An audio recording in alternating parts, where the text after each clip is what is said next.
Thank you for watching African Elements. In this episode, we're going to talk about how blacks got stamped with slave status and some of the key steps in the evolution of a relatively new form of exploitation, race-based slavery. Let's jump into that right now.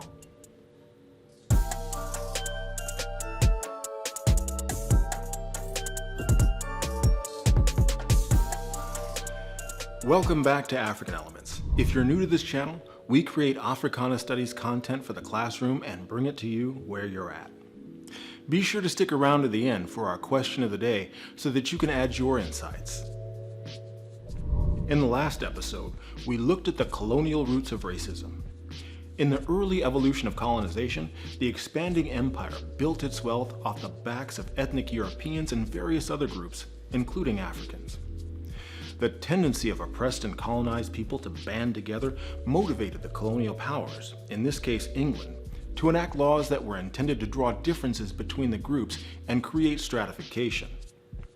Still, even though it's difficult to imagine now, in the early 1600s, race and racism wasn't yet firmly entrenched. In his book, Stamped from the Beginning, The Definitive History of Racist Ideas in America, Ibram X. Kendi notes that the word race, as applied to human beings, doesn't appear in any dictionary until 1606. In an uncanny coincidence, the first permanent English colony in the Americas was established at Jamestown in 1607. Even though the concept of race was still in its infancy, the connection between colonization and racial oppression was established from the outset. In 1589, one of the chief promoters of English colonization of the Americas, Richard Hakluyt, published a collection of nearly all available documents describing British overseas ventures. In it, Hakluyt urged explorers, traders, and missionaries to fulfill their superior destiny to civilize, Christianize, capitalize, and command the world. Hakluyt set the framework for the early history of the British North American colonies, whereby European ethnic immigrants, Native American and women, as well as Africans, occupied a social caste that defined them as colonial subjects to be ruled over, and whose value lay solely in their capacity to generate capital. As we've seen, the Irish were often forced migrants into the early American colonies, but even those who came willingly began to make up a discontented class of poor whites, often referred to as the giddy multitude. The giddy multitude resented their status as mere economic units to be exploited for capital gain, and had a strong sense that they had been duped into coming to the Americas. Those who survived their term of indenture were typically given land far out in the colonial frontier, where they confronted hostile Native Americans who didn't take kindly to intruders. For the colonial elite, those undesirables were simply out of sight and out of mind. They weren't concerned with the harsh and hostile climate into which the poor had been cast out, and they expended little thought or effort into offering the frontier folk any sort of protection as colonial subjects. Consequently, the giddy multitude was becoming an increasingly unruling group of poor whites and blacks who began to pose a real threat to the colonial elite. As European ethnic immigrants and African captives increasingly banded together to resist exploitation, acts of interethnic solidarity prompted the colonial elite to enact laws to drive a wedge between the communities. Virginia's first legal decision to acknowledge race came in 1630, when a white colonist was sentenced to be whipped for defiling his body and lying with a Negro. As Ibram X. Kendi notes, in addition to being the first decision to acknowledge race in the colonies, it was the first recorded instance of gender racism in America. That initial step in designating blacks with a separate and distinct legal status eventually paved the way for race-based slavery. But we're not quite there yet. Along the way, laws were enacted that punished black and white runaways differently and imposed special penalties for whites who ran away in the company of blacks. In yet another step, the colonial ethos of civilizing and Christianizing its colonial subjects brought with it a contradiction that also had to be addressed from a legal standpoint. If civilizing their subjects meant Christianizing them, wouldn't Christianizing Africans make them ineligible for slave status? Could Christians enslave other Christians? To address that dilemma, Virginia decreed in a 1667 law that conversion to Christianity doesn't alter one's status of bondage. Since African arrival in 1619, the laws that separated black and white were gradually enacted in such a way as to make the words white, Christian, and free practically synonymous, while blackness became synonymous with slave status. But there was one event that accelerated that trend. Poor folks on the frontier had a rough go of it. Not only were they excluded from the best land near the coast, but their presence on the frontier forced them into conflict with the indigenous population. In 1676, Nathaniel Bacon approached the British-appointed governor of Virginia, Lord William Berkeley, and requested an army commission so that he and the frontier folk could deal with the Native American problem themselves. Fresh off of a costly war with Metacom, who led an indigenous resistance against English settlement into Algonquin land, Lord Berkeley was reluctant to be drawn into another conflict with the Native Americans.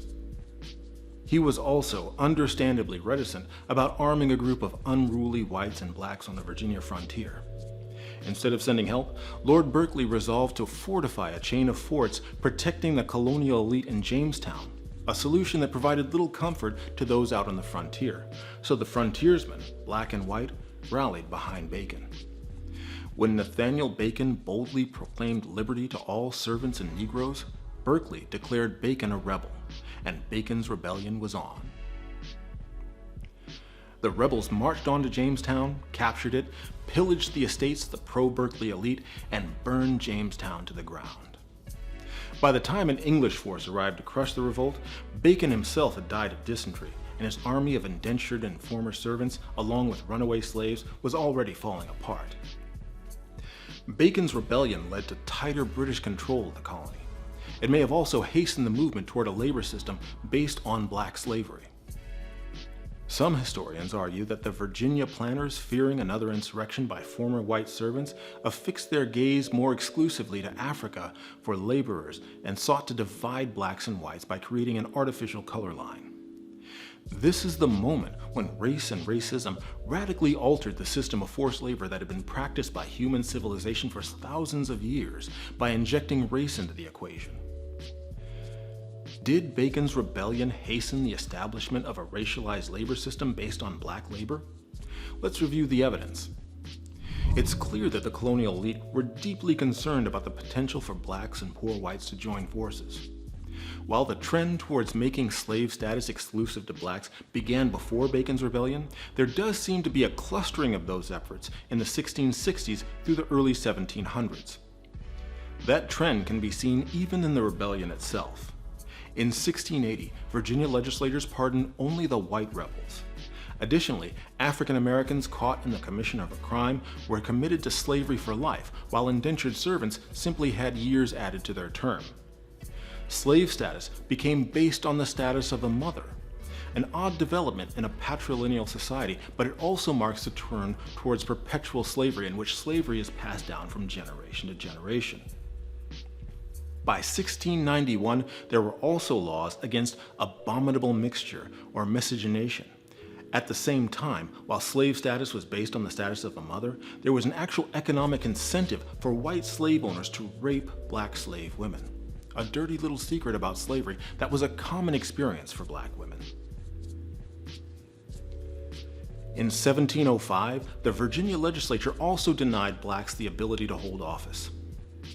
Simultaneously, we see a deliberate effort to emphasize a color line between blacks and poor whites, elevating the stats of poor whites just enough to keep the giddy multitude at bay and create an artificial incentive for poor whites to protect status, which was only slightly better than that of black slave.